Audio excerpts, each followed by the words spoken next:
Good, happy Thursday evening, January 13th, 2022. I'm Riley King. Welcome to this Thursday evening edition of the Riley King Newscast, right here on the Riley King Network. Let's get started right now.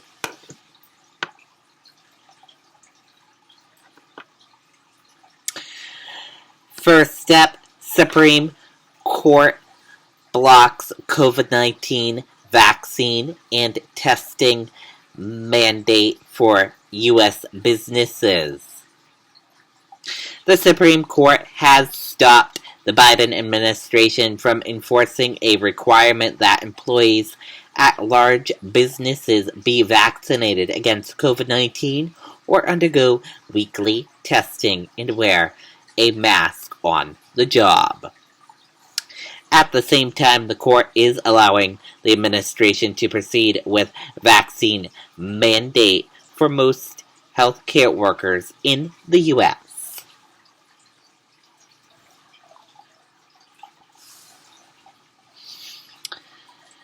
Governor applauds Supreme Court's decision to block OSHA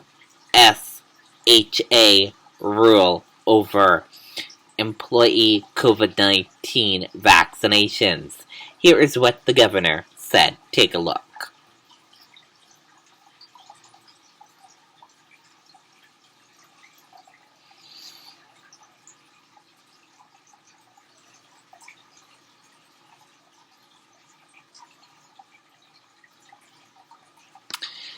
Rule would have required more than 100 businesses and more than 100 workers to require COVID-19 vaccines. The governor is weighing in on the U.S. Supreme Court's decision to block the Biden administration's requirement that employees of large U.S. companies be vaccinated against COVID-19 or undergo weekly testing and wear a mask while working. The court's conservative majority concluded the administration overstepped its authority to impose the rule through the Occupational Safety and Health Administration for businesses of at least 100 employees, which would have affected 80 million Americans. Here is what Governor Chris Sununu said. Take a look. Meanwhile, the Supreme Court ruled Thursday that the administration can proceed with its mandate for most healthcare workers in the U.S. to be vaccinated.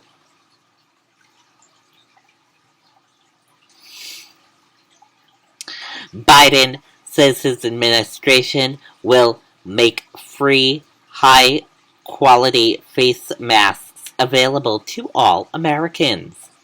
President Joe Biden on Thursday announced his administration will purchase an additional 500 million COVID-19 tests and said he will soon detail plans for his administration to make high-quality masks free to Americans.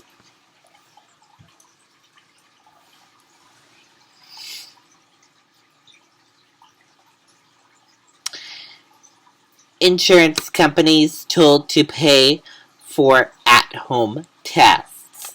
Let's take a listen to that video from WMUR News 9.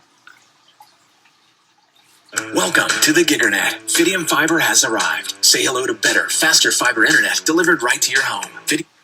The New Hampshire Insurance Department says it supports expanding access to COVID-19 testing for Granite Staters. The department's commissioner released a statement saying that they have already reached out to insurance companies about the requirement for those companies to pay for the tests. They are encouraging the public to contact their insurance companies to get information about arrangements that may have already been put into place for COVID test kits.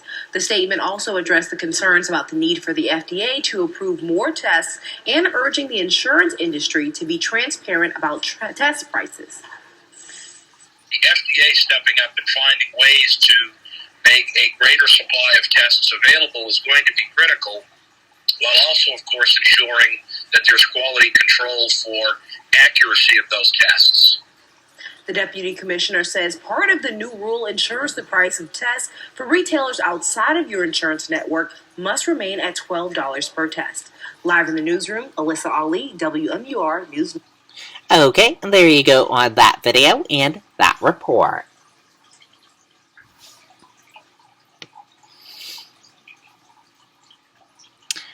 Executive Council questions DCYF about missing girl Hermione Montgomery. Let's take a listen to that video from WMUR News 9. Welcome to the Gigernet. Fidium Fiber has arrived. Say hello to better, faster fiber internet delivered right to you. Well, Tom, the Executive Council says it has a lot of questions about how a little girl could go missing for 2 years without anyone ever noticing. Today, Health and Human Services Commissioner Lori Shibinette, DCYF Director Joe Ribsum, and Attorney General John Formella tried to provide answers, although they were extremely limited on information. Federal and state laws prohibit DCYF from discussing specific cases, a cause of frustration for Councilor Ted Gatsas, who says the lack of information publicly provided on this case is causing confusion. He highlights another recent case involving Elijah Lewis, a Merrimack boy who was missing for an extended period of time before his body was found in Massachusetts. Now, Gatsas says the state is starting to get a bad reputation from what's happening to its children. The reality is, right, this is a tragic case, but it's just like the last one. But it's subject to the same confidentiality rules and laws. But the tragic case less than 2 months ago. And it's a case that we're still actively investigating. There's multiple angles to this. We have active criminal investigation going on. We're actively looking into this on the DCYF side. Now, the Attorney General went on to say there will be a time in the future where information and regarding these concerns will be able to be brought up surrounding this case. But again, he says this is all an active investigation. Reporting live in the newsroom, I'm Tim Callery, WMUR News. Okay, and there you go on that video and that report. And we are going to switch gears now, and let's go into weather. The weather right now is partly cloudy, 32 degrees. And there is a wind chill advisory. Wind chill advisory in effect from 7 p.m. Friday to 1 p.m. Saturday. Expect wind chills. Very, very cold coming up. With a full weather forecast, let's go to meteorologist Kevin Skrupa with a full weather forecast. Good evening, Kevin Skrupa. Wanna move to the sound and keep it going, and turn it up loud.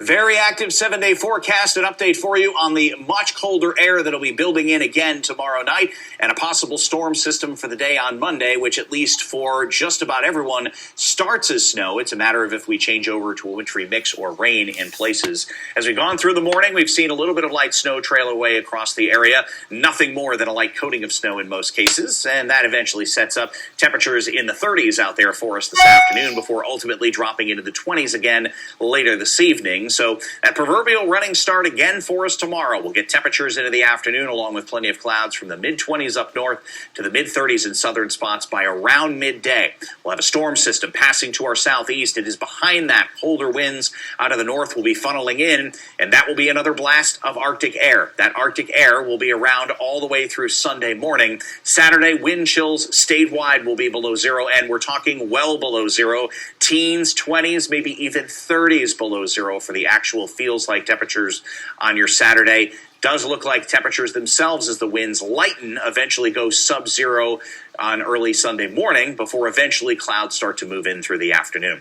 Next storm system, as it stands now, develops either side of midnight Sunday night. It will be all snow initially into early Monday morning. It's just a matter of if we see some mixing or rain. That will ultimately depend on the track within 50 miles, closer to the shoreline or farther away from the shoreline, whether it allows the milder air to move in or it keeps the colder air locked in as it moves by. Once it does, things improve greatly. As a matter of fact, there'll be a windy day Tuesday, but temperatures temperatures will be up into the 20s, and really no colder air in sight beyond that in the 7-day forecast, at least for the time being. But that colder air is ready to tap and eventually making its way in here starting tomorrow afternoon. 30s today, though, with a couple of snow showers around into the early afternoon up north, while we'll see temperatures drop back into the 20s tonight.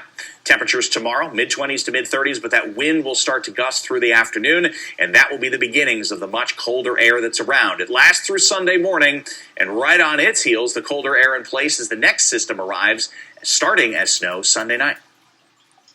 Okay, and there you go on that weather forecast from meteorologist Kevin Scrippa. Thank you for that weather forecast, Kevin. And that does it for this evening edition of the Riley King Newscast right here on the Riley King Network. Thank you for tuning in and watching. Have a great evening. Good night and goodbye.